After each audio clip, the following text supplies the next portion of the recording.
بیٹھتا ہے, باہر بیٹھتا ہے.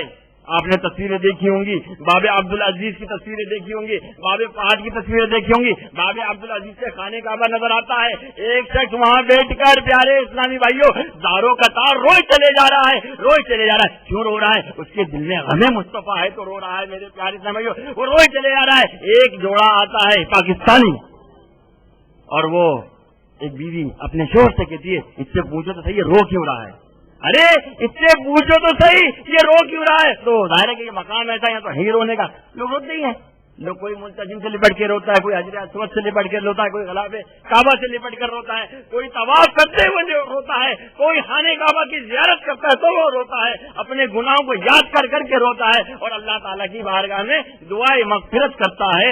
اس کو رو رہا, رونے تو کیا ہوا, اور نہیں یہ تو بہت زاروں قطار رو رہا ہے, اس کے تو مطلب آنسوں کی نالیاں بنی ہوئی ہیں. طرف سے معلوم تو کرو یہ رو کیوں رہا ہے. ارے چھوڑیے, وہ نہیں آپ معلوم کیجیے, کیا پتا اس کے پیسے گر گئے ہوں بیچارے کے بعد, اس کے بعد کھانے کو پیسے نہ ہوں, لہٰذا اس سے پوچھو.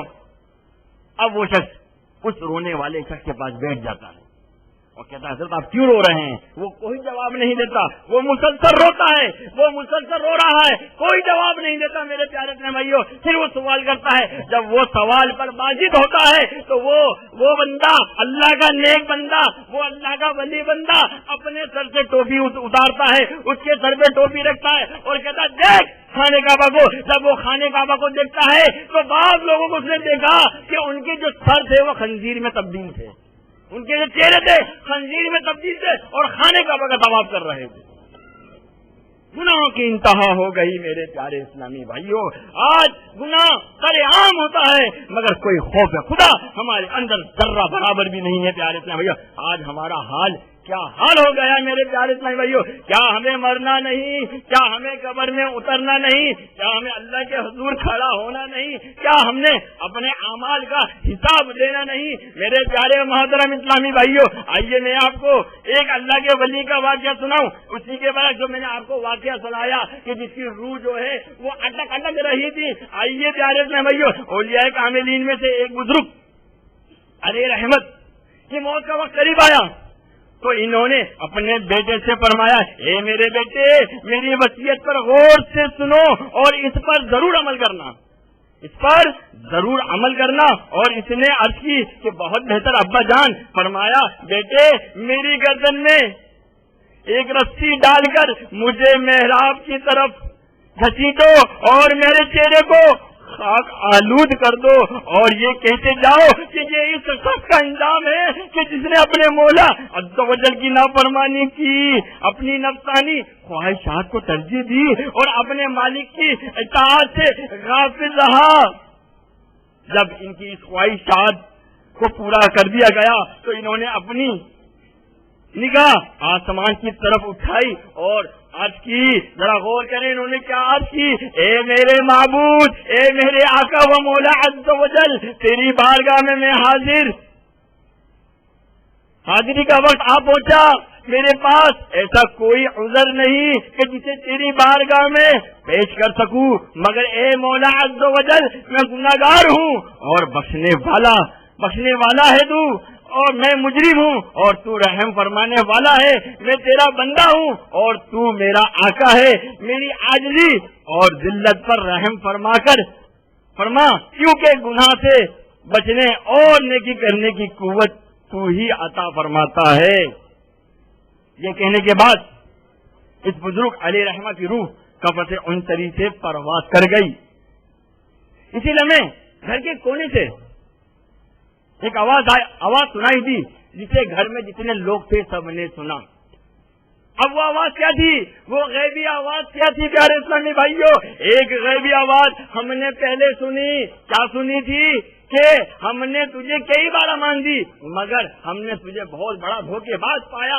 ایک غیبی آواز یہ ہے. یہ غیبی آواز کیا ہے کہ اس غیبی آواز نے کہا کہ اس بندے نے اپنے مولا عز و جل کے سامنے خود کو ذلیل و رسوا کیا اور اس کی بارگاہ میں اپنے گناہوں کا اعتراف کیا تو رب تبارک و تعالی نے اسے اپنا قرب عطا فرما کر اپنا مقرب بنا لیا اور جنت اس کا ٹھکانہ بنا دیا.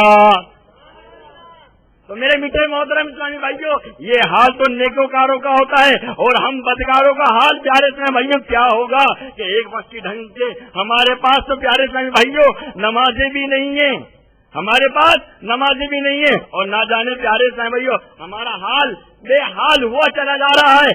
آج ہماری پیارے ہمیں ذرا بھی توجہ نہیں۔ ارے قیامت ان قریب ہمارے لیے ہیں پیارے اسلامی بھائیوں، ان قریب ہم دنیا سے جانے والے ہیں، مگر ہماری اپنی تیاریاں کیا ہے میرے پیارے اسلامی بھائیوں؟ آئیے، ہمارے پاس راستے بھی دو ہی ہیں، ایک جنت کا راستہ ہے تو ایک دوزخ کا راستہ ہے۔ پیارے اسلامی بھائیوں، جانا تو انہی دو راستوں پر ہے، اور ان میں سے ایک ہی اختیار کرنا ہے، انہی راستوں میں سے ایک ہی راستہ اختیار کرنا ہے۔ میرے میٹھے محترم اسلامی بھائیوں، آئیے ایک اور واقعہ سنیے اور غور کیجیے کہ آج ہمارا حال کیا ہے۔ حضرت سیدنا سروق العجو تابعی علی رحمت الرحمان اتنی لمبی نماز ادا فرماتے کہ ان کے پاؤں سوج جایا کرتے تھے، اور یہ دیکھ کر ان کے گھر والوں کو ان پر ترس آتا اور وہ رونے لگتے۔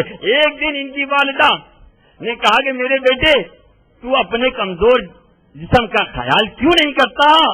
اس پر اتنی مشقت کیوں لادتا ہے؟ تجھے اس پر ذرہ برابر بھی رحم نہیں آتا؟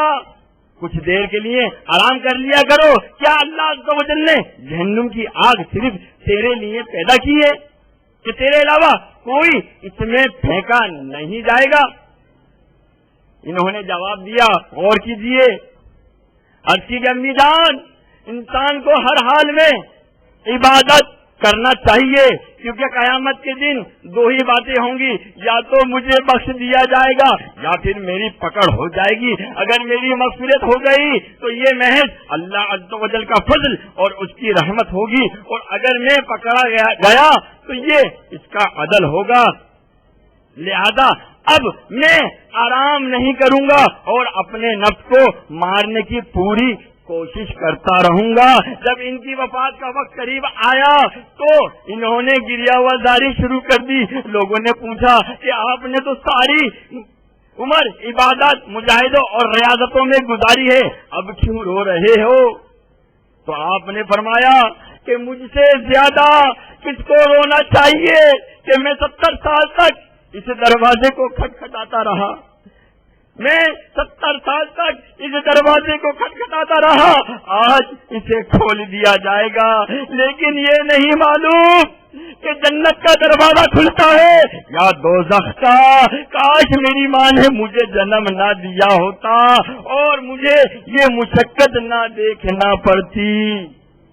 تو میرے میٹھے محترم اسلامی بھائیوں، ان کا تو یہ بیچاروں کا حال ہوا کرتا تھا، آج ہمارا حال دیکھیے، ہم کس کھیت کی بولی ہیں، ایک وقت کی 5 وقت کی ٹائم پر بھی ہمارے ڈھنگ سے نماز نہیں ہے۔ ارے ہمارا کیا بنے گا پیارے اسلامی بھائیوں؟ یہ تو نمازوں کے علاوہ بھی عبادت کیا کرتے تھے، ریاضتیں کیا کرتے تھے، مجاہدات کیا کرتے تھے۔ ہمارا کون سا مجاہدات ہو رہا ہے؟ اگر ہمارا ہو رہا ہے تو دنیا کے کمانوں میں ہو رہا ہے پیارے اسلامی بھائیوں۔ افسوس کہ آخرت کی طرف ہمارا ذہن نہیں جاتا، افسوس کہ آج ہماری آنکھ عبرت سے خالی ہے پیارے اسلامی بھائیوں۔ اتنے جنازے اٹھتے ہیں، اتنے معمولات ہوتے ہیں، اچھے بھی اٹھتے ہیں تو برے انداز میں بھی اٹھتے ہیں، مگر ہم کوئی بھی عبرت حاصل کرتے ہی نہیں میرے پیارے اسلامی بھائیوں۔ ذرا سوچئے ان کا یہ حال ہے تو ہمارا کیا حال ہوگا میرے میٹھے محترم اسلامی بھائی۔ آئیے میں آپ کو ایک اور نکت انگیز واقعہ آپ کو سناتا ہوں، اور سنیے اور غور کیجئے کہ آج ہمارا اپنا حال کیا ہے۔ آج ہم اپنے اعمالوں کی اصلاح کرنے میں لگے ہوئے نہیں ہیں۔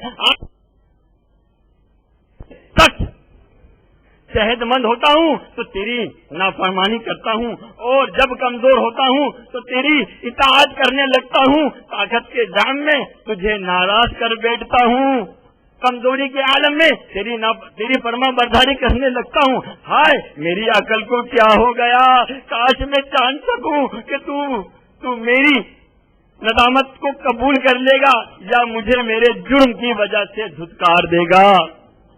یہ کہنے کے بعد آپ رحمت اللہ تعالی علیہ پہ غش کھا کر زمین پر تشریف لے آئے، جس سے آپ کی پیشانی زخمی ہو گئی۔